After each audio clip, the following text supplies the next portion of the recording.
welcome to this FMB webinar, which is being recorded on Thursday, the 30th of September. Thank you for being with us this afternoon.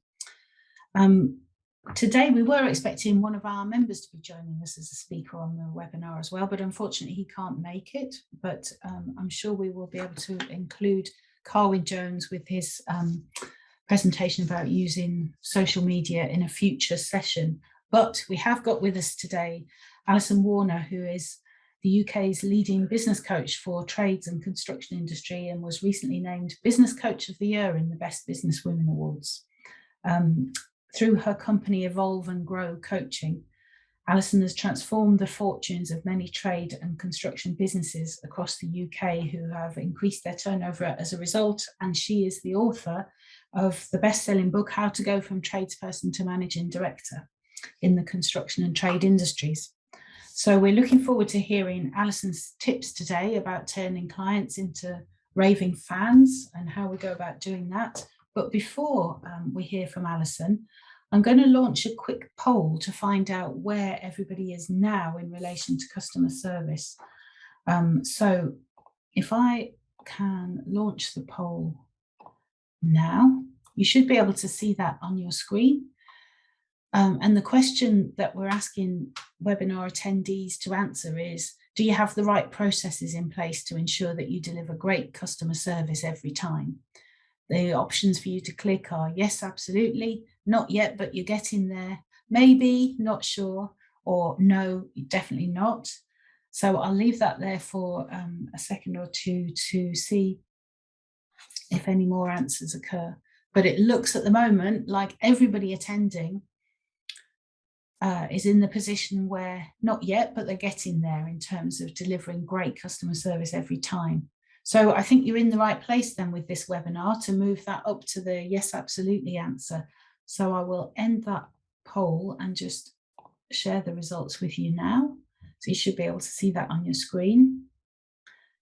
I'll close that down and I will hand over to Alison to start her presentation. Over to you, Alison. Thank you very much, Hayley. And once again, thank you to the FMB for inviting me to run this short series of webinars, the first of which took place 2 weeks ago today. And as I say, today's, as Hayley's just said, today's webinar is focused all on the subject of how to effectively transform your clients into fans. So hopefully you can see my presentation there. So just a little bit about me and the company. For those of you who weren't with us 2 weeks ago, as Hayley's just said, the name of the company is Evolve and Grow Coaching, and we specialize in helping construction and trade businesses effectively evolve and grow. Typical clients or typical problems that we help solve are things like helping businesses make more money. And that's going to be the key focus of the next webinar on the 14th of October. A second problem that we help clients solve is around the people, so recruitment and development of teams.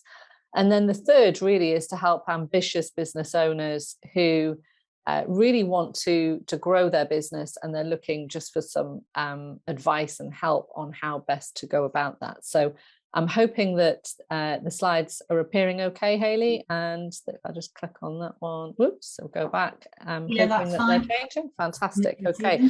So some of you may or may not have come across this book. It's been around, I believe, since the 80s by a guy called Ken Blanchard and Sheldon Bowles, called Raving Fans. It's an American book. It's a fable. And they talk about a series of different client or customer experiences that they have as they travel around the States. And they basically typify fantastic customer service. So one of the stories that sticks in my mind is they visit a hotel, or Ken visits a hotel one evening, checks in, and he orders a pot of coffee, but it's a particular blend of coffee done in a particular way. He goes off to bed, I'm presuming it's a decaf, and gets up the next morning, goes down for breakfast, and that exact same coffee is then served to him. So obviously they made a note of what it was that he particularly liked, and then made sure that he was then delivered that the next morning. He gives another experience of going to the petrol station, quite topical at the moment, and he's looking for information on the area, and the guy who fills his car up, it is America, where you get your car filled up, I believe, gives, amazing information about the local area, gives him directions. So he just gets this whole amazing experience.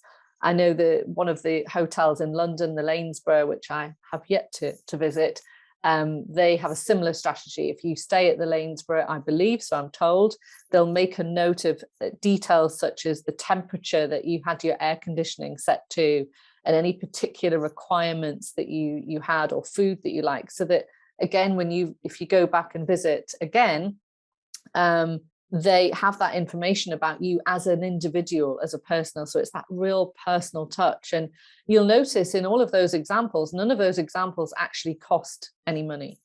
All they cost was really for somebody to take a step back and look at their, what we call at Evolve and Grow, the customer journey and the different touch points, and made it personal to that client. So all of us who are in business can do that. It really just takes a particular mindset to step back and think, right, how can I make this absolutely exceptional so that the customer is what we call surprised and delighted. So this is a well-known marketing nurturing strategy where you do exactly that. You look at every different touch point, as I call it, that you have with the customer, whether it's at the point of inquiry, or whether it's when you go out to visit them, or when it's the production of the quote, or maybe it's the sign off of the job.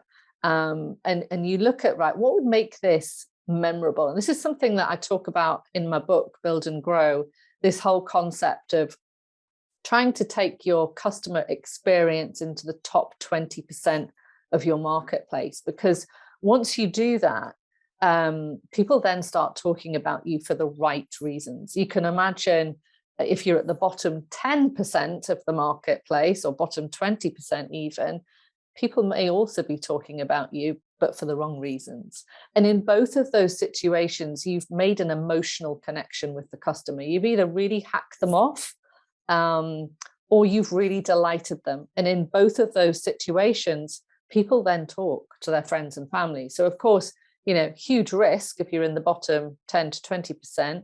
But if you are in the top 20% and people are effectively raving about how fantastic your customer service is, you don't need to rely so much on marketing. I don't think, every business needs to do some form of marketing.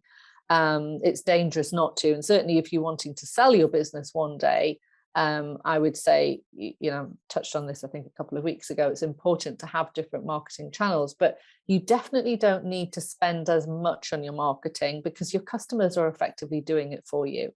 And of course, it's so much more powerful if it's your customers that are doing it, because you're going to trust your friend and what they have to say about your company way more than any marketing campaign. So to start with, and again, I touched on this a couple of weeks ago, it's so important, step one, to obtain feedback, to understand where are you at the moment, what's your benchmark, so that anything that you implement from here on, you have a way of measuring whether or not it's working. Is it improving things? And I also talked about this a couple of weeks ago. My personal preference is to use some form of digital software. There's lots of different ones out there, such as Typeform, SurveyMonkey, Google Forms. But by building this into your processes so that you can actually measure the customer experience, you're able to have all of that data in one place. You're able to analyze it and spot the opportunities as well as the strengths, because you see it in a trended format. So I think I talked about this in response to one of the questions that we received last time. So I just thought I'd give you a couple of examples of the sorts of questions I definitely would include. So you want to have really qualitative questions as well as quantitative, where you get people to give testimonials, for example, but a qualitative question such as this, where you're asking the person to rate their experience on a scale of 1 to 10, enables you to measure your benchmark and then measure improvements. And I would suggests that you look at things such as knowledge and expertise, responsiveness, so how easy it was to get in contact with you, be it at the beginning of the job or throughout, the quality of work that you provided, the communication, your timekeeping, and the value for money. Now, in our experience, often the clients that we're working with are very, very good in terms of the knowledge and expertise and the quality of work that they're providing.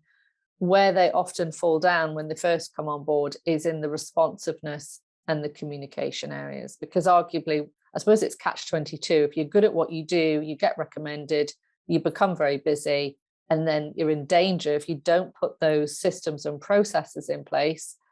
You're in danger of the responsiveness and the communication going out the window. Not because you're a bad person, not because you don't care. Of course you do. But it's those sorts of things that are heavily reliant on really slick processes, whether it's a human being doing it or whether you're automating part of it. It's those sorts of things that enable you to keep those things forefront of mind. And if you think about your own experience as a customer, I know certainly the things that annoy me is when I can't get hold of somebody easily. Then it straight away, starts things off on the back foot.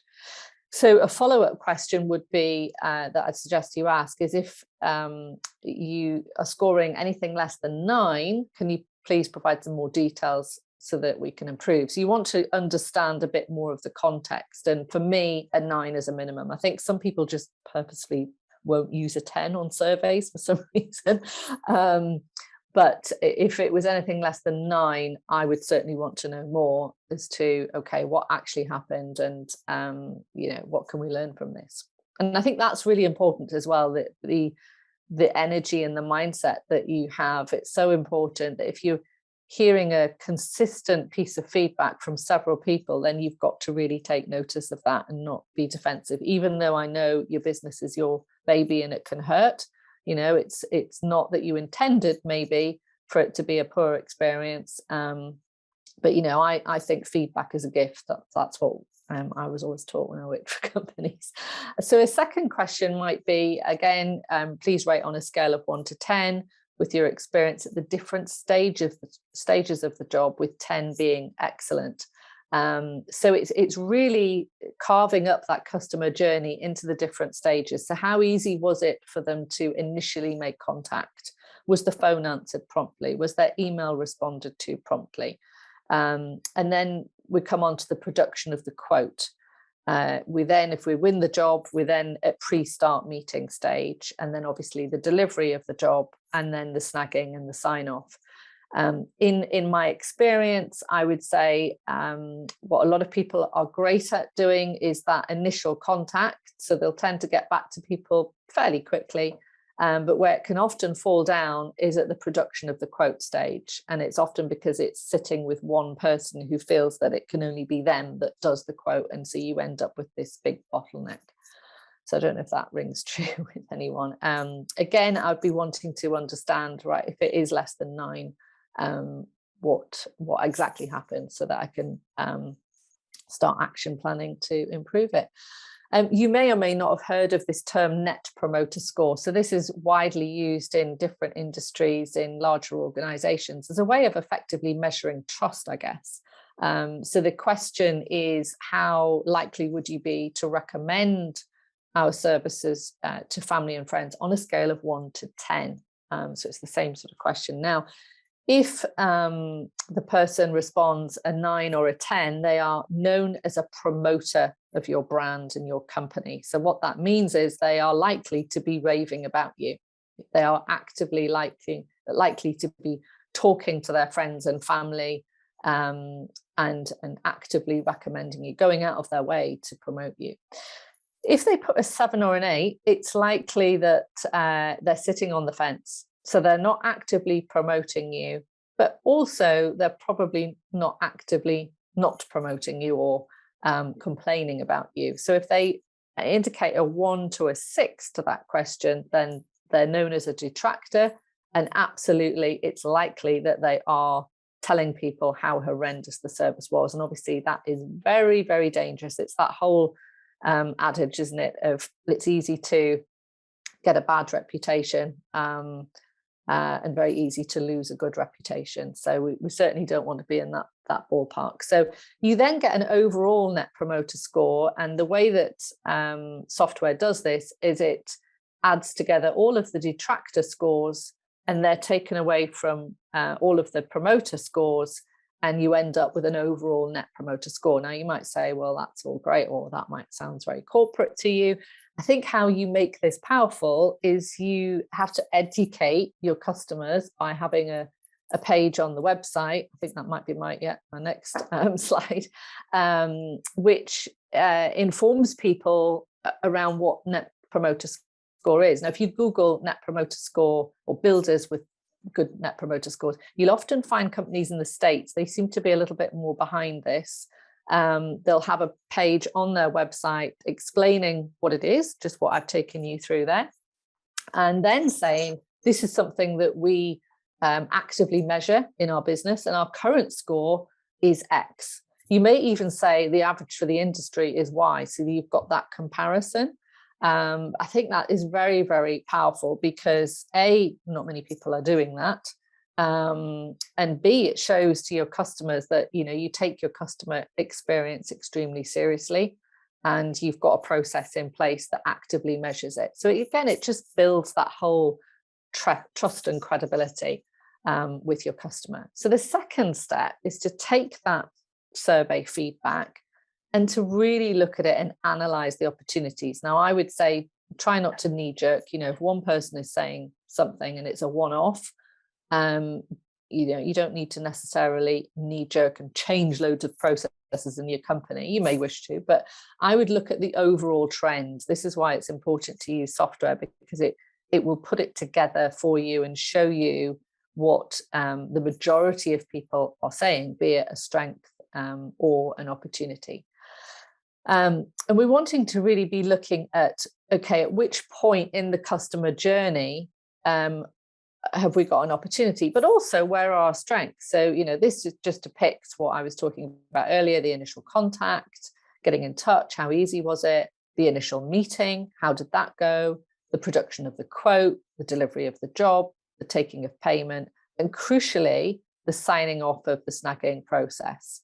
So you're wanting to be certainly measuring the experience at each of those stages to identify where could it be improved, and then once you've done that, if I just go back, sorry, a second, where can you surprise and delight? So initially you want to be removing that bottleneck. The second stage is, right, where can you really wow the customer so that you're doing something that they're just not expecting. And I'll come on to how to do that in a moment, because it shouldn't just sit with you. Things that I find in this industry work particularly well. I'm sure a lot of you will already be using Gantt charts, but not all builders do. This is again, there's lots of software out there that can help with this. But as you can see here in the top left, this is an example of a Gantt chart. It's a planning tool, planning and organizing. So absolutely, to me, that is an absolute given in this industry. As a way of understanding first, where are things going wrong, where are the bottlenecks, and then your Gantt chart as a way of making sure you're planning and organizing of those jobs and keeping to timescales is all sorted. And then the other aspect is, what kind of admin support have you got in place to support you, whether it's somebody to answer the phone, somebody to type up the proposals, the quotes, to make them look really nice. It shouldn't be you trying to do too many tasks, because that's the surefire way of stalling the growth of your business, without a doubt. So once you've looked at that survey, I would then share it with your team. This is what I mean around, we've probably got a variety of sizes of businesses watching this webinar. I'm aware of that. But if you're in the smaller camp, and you have got a small team, use them, get their brains around the table and talk in language in terms of we. So what are our strengths? What is this survey telling us that our strengths are? What do you think our strengths are? And then where can we improve? What is it saying that we've got an opportunity? So again, it's the language that we use. If you talk in terms of problems and things that aren't going well, and this isn't right, and it's not good enough, it's not going to be particularly motivating. If you start with, okay, where are we doing a great job? What can we celebrate? And then move on to what could we be better and what can we improve? That's far more positive, and it's far more likely to keep people engaged and then help them think creatively. So then I'd be looking at, okay, what is getting in the way? Where it could be better? What is stopping us from being better? And I mean, this is a coaching technique here, really, that I'm going through. I would encourage you to ask what else 3 times. Have somebody scribing the notes and ask the team, right, what else, what else, what else? Keep going, don't just stop at the first things that they mention. And then you're wanting to go into solution mode, or well, what can we do about this? What ideas does everybody have? And again, this is, the power of having several heads around the table. We're all different. We all have different strengths. We all have different ways of looking at things. One of the biggest things that I see often when people are making that transition from being a small company to a bigger company is, they think it's down to them to have all of the answers. Let go of that. It's not. See it as a huge opportunity to engage people and get several heads around the table, and then maybe go out for a beer afterwards, or a pizza, or take them for breakfast in the morning. It doesn't have to be, hugely formal, but it's this whole concept of it doesn't have to be you that's solving all of the problems. And then it's getting commitment from the team. Okay, so what will we actually commit to doing? And my advice here is less is more. Don't go away with a huge action plan, because the likelihood is that you'll be doing a lot of things half-heartedly, as opposed to 1 or 2 things really, really well. So just commit to 1 or 2 things to begin with. And then once you've ironed out those bottlenecks, the next team meeting perhaps is, okay, where can we go above and beyond? If you're not comfortable with the language surprise and delight, where can we wow the customer? Where can we exceed expectations? Whatever is natural for you. But it's, people love being asked for their opinion, in my experience. And that is really engaging, I think, to be asking your staff, right, what ideas do you have? Have a timekeeper and have a minute taker. I know it sounds corporate, but it's the concept that you've got somebody in charge of keeping the meeting to time so it doesn't drag on, and have somebody who's taking a note of the key points. Doesn't have to be War and Peace, just the key points and the key actions. And make sure, I'm a digital fan, so try and keep it all digital. If you've got an office manager, an admin assistant, maybe they're the person who sits in and does it, to make sure that it's stored. And then your next meeting starts with looking at those actions. So make sure you've got follow-up meetings in place to review the action plan, to see, right, what we said we'd do, is that what we actually did do? I think I've touched on this, delegating different responsibilities to different people. It's not just about you. Use the team, use the strengths of the different people within the team to run with ideas. Give people projects, the people that are really good in your team, who've got potential. Look, one of the best ways you can develop people is by giving them a project, giving them a little bit of an extra responsibility. It will develop them, it will engage them, providing it's something that it's a strength, so everybody wins. It's win-win.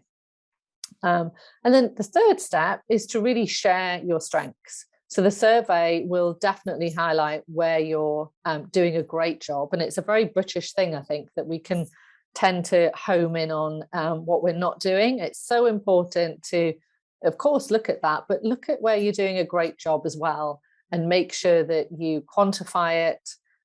So, whether it might be 95% of our clients rated us X, or our net promoter score is Y. And make sure you share it on your website, in brochures, video content. That's a really great way of sharing as well.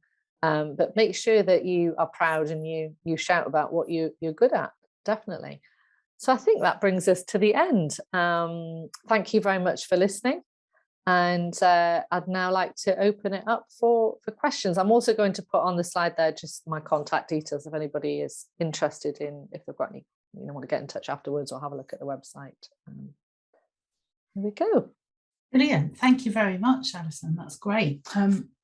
It's certainly made me think about issues in terms of the customer service that we as the FMB are delivering to our members as well, and are there opportunities to improve in that way. I've had a couple of questions submitted, and I'm not sure what tips you'll be able to give to members on this particular point, but what about customers who are just downright unreasonable? And I'm sure all of our members have encountered one or two over the years where, the idea of surprising and delighting them couldn't be further from what actually happens. So have you got any tips for dealing with people who are just very pernickety and difficult? We're seeing more of those lately, I think, as well. I was talking to a member the other day about material shortages, which were causing a delay on a project. And she was saying, we've told the customer that we just can't get their patio doors installed for several weeks because they're just not being supplied. And the customer just won't accept it. It's very difficult, isn't it, with that kind of situation? So do you have any particular tips on that? I've got some thoughts on it. I think if I start by saying one of the things that we work on when we're working with construction businesses is getting to them to a point where first and foremost they can choose their customer. And I think that's very empowering if you can get to that stage where you're oversubscribed and you can choose who you want to work with. Because I think I hear so many times people say things like, I had a hunch that they were going to be difficult. I knew it right from the get-go, but of course they were in that state of I need the work, I can't possibly turn it down because it's worth X amount.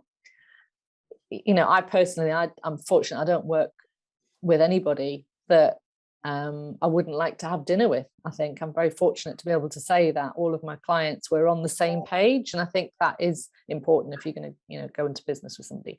It's got to work both ways. But let's imagine that you are in that situation. I think it comes down to something I talked about on the last webinar. A lot of this is about communication, and it's about preempting where things can go wrong. So I've got certainly a couple of clients at the moment. They're lovely, lovely people. And I think they would, if they were really honest, and they were here, they would say, actually, I'm putting off having that conversation about material costs. I know it's going to come up. I know this is going to be a problem a few weeks down the line. I'm like, okay, we'll address it now. You've got to take the bull by the horns and take control of that situation. And I know that might sound, of course, it sounds easy, and it's not always easy, but most people, I think, if you are confident, assertive, you say, look, this is the situation. I've got certainly a couple of my clients are actually sharing the prices of materials with customers prior to the project and now. So they're actually being fully transparent, and they're showing them that information to say, look, this is the situation. Clearly, I would use language such as, I'm sure you would appreciate that it wouldn't make good business sense to make a loss on a job. I hate this situation that I'm in with you, but, I have to address it. I've got to address the elephant in the room. And I want to make this as pain-free as possible, but clearly I need to have this conversation around these prices, and we need to amend the quote, or whatever that difficult conversation is. I think it's about being assertive, confident, also listening. So if somebody is ranting, I think the worst thing you can do if somebody's ranting is interrupt them. Just sit and listen and make notes and allow them to get it off their chest. Now, that is as much about managing our own state, because there's going to be things that you hear that you won't like, that you probably think are, downright unfair. But it's almost therapeutic by allowing somebody to get it off their chest. They feel heard, they feel listened to. So I know we're sort of talking about materials there. I'm probably going more on complaints and where things have gone wrong. It's so key that that person, you know yourself, if you're really angry about something, you know, I want to feel heard, I want to feel understood, I want to feel empathized with. I don't want to be interrupted. I don't want somebody to get defensive with me. That's just going to make me even angrier. So it's those sorts of soft skills of how you have those types of conversations. I'm not saying it's easy, but that would be my advice. It is tricky, isn't it? And there's a lot of emotion involved, because for the client, it's their home and they feel strongly about that, and a large amount of money probably. And for the builder, it's their business and their livelihood. Of course. There's a lot of emotion on both sides. That's right. That's right. Yeah. Listening is key, I think, allowing people to have their say. And then you can say, right, okay, these are, I think, reflecting back, these are the key points I'm hearing. This is what you're really unhappy with, ABC, is that correct? And it's demonstrating that you have actively listened. And then you may not be able to do anything about it there and then, but you can say, right, this I can do something about now. This I'm going to have to go away and look into further, and I'll come back to you by next Friday. How does that sound? You know, you're taking control. That's what I mean about confidence and assertiveness. It's not about bashing them down. It's about showing that you care, you are not a pushover, but you are listening and you are considering what they have to say. Yeah. Okay. Thanks, Alison. So we've got a question here from Ian, one of our members. Alison, he says, hi, Alison. They're only a 3-man team. They don't have any admin staff. So how would we go about growing the business from there?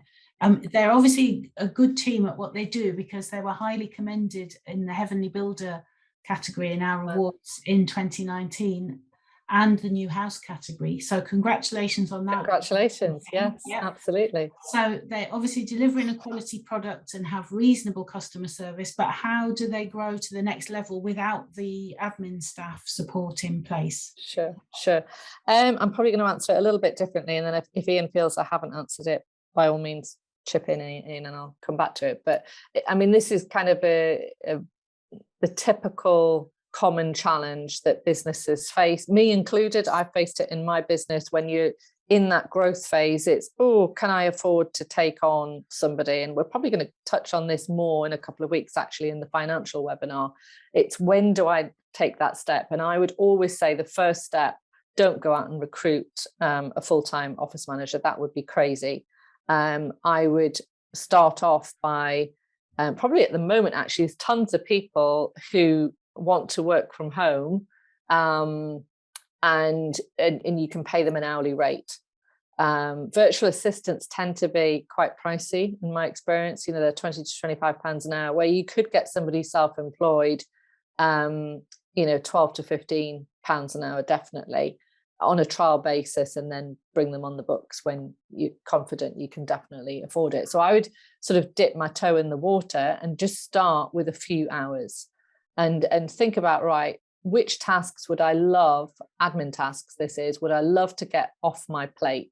Things that probably to an admin expert would take them 5 minutes to do, but often if you're not that way inclined, that's not your strength, it could take you maybe an hour to do. And it's worth its weight in gold. The day that I took on my assistant Kathleen, and she still is freelance today. She is a virtual assistant, actually. And that's the choice I made, the path I went down. But the day that I did that, which was 7 years ago now, was the day that my business started to grow. So you cannot do it all yourself. Amazing if you've won an award and you haven't got that support in place.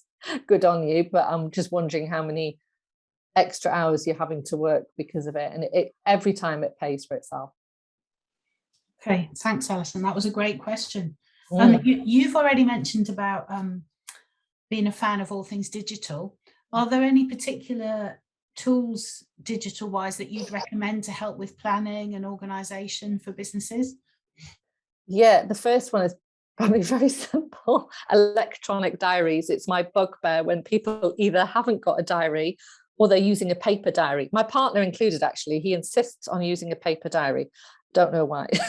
And, the biggest advice there, electronic diaries, making sure that they can be shared. So not rocket science. I would also say an electronic to-do list. My preference is Microsoft To Do, so that you can have an app on your phone with your to-do list, which synchronizes with your computer. So those are sort of basic things, aren't they? Electronic diaries and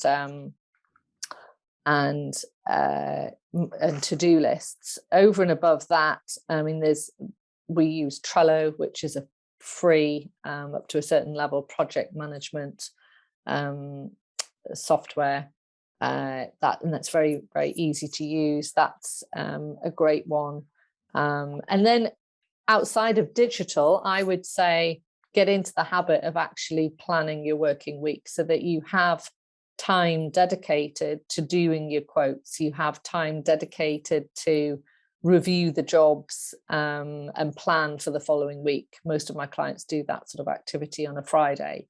You have some time every month to review the figures. You know, it's actually taking a step back to work out, right, what are my priorities, and how do I need to schedule my time accordingly, so that you don't fall into this trap of firefighting and just responding to, you know, whatever needs dealing with at that given time. You're actually, you know, you're in the driving seat of your car, not the passenger seat. I think I talked about that last time.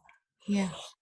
There's quite a useful resource on the FMB website in the members area that members can use when they get to the end of a project, because you were talking about the importance of that snagging phase and the final sign off for the project.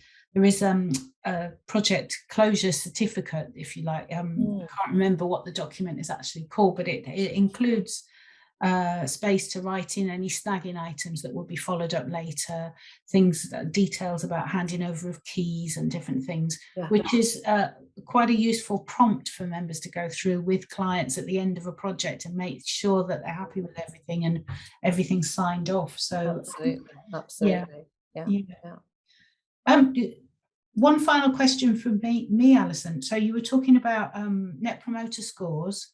Where would you go to find typical net promoter scores for a sector?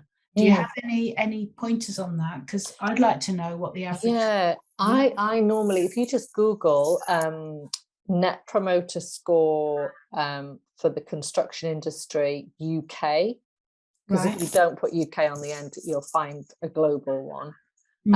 There's loads of information out there that shows where construction is in relation to the others. And presumably that will include all the massive construction companies doing big infrastructure projects and that kind of thing, won't it? So I would imagine you can find it broken down by parts of the sector, so that SME scores maybe are different. I don't know if I've ever seen it broken down to SMEs, to be fair, but there's lots of information out there. Okay. Well, I think we've answered all the members' questions, so we probably should wrap up now. We've got through all of your presentation and questions in sort of 40 minutes or so, which is great. And thank you very much, Alison, for your presentation. Thank you. And thanks to the members for attending today. I just want to let members attending know that we've got another webinar with Alison speaking again on the 13th of October, which is about know your numbers. So we're going to be talking about things like profit margins and all the key numbers that business owners need to be aware of. So that will be interesting. Well, probably essential viewing, I would say, actually. And then we're planning a webinar on the 2nd of November, which will be, we'll have a speaker from the government department, Bays, who are going to be talking about the Help to Grow digital scheme, which will support members to apply for funding to purchase digital technology and also to get advice about different technology that is available to them to help them in their businesses. So members might be interested in that. We'll obviously send out information on all of these things with follow-up emails, and we'll leave it there for today. Thank you again, Alison, and thank you to all the members for attending, and we'll hope to see you all again soon. Thank you very much. Bye-bye.